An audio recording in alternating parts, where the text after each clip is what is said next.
Meaning of Greyhound bus. Greyhound bus.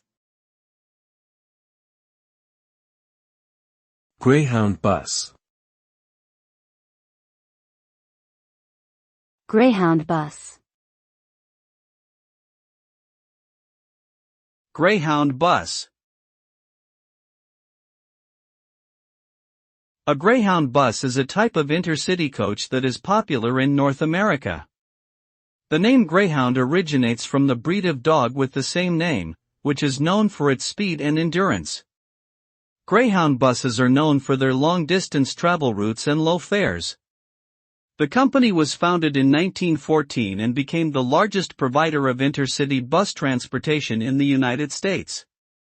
Today, the term Greyhound bus is often used colloquially to refer to any type of intercity coach service, regardless of the actual provider.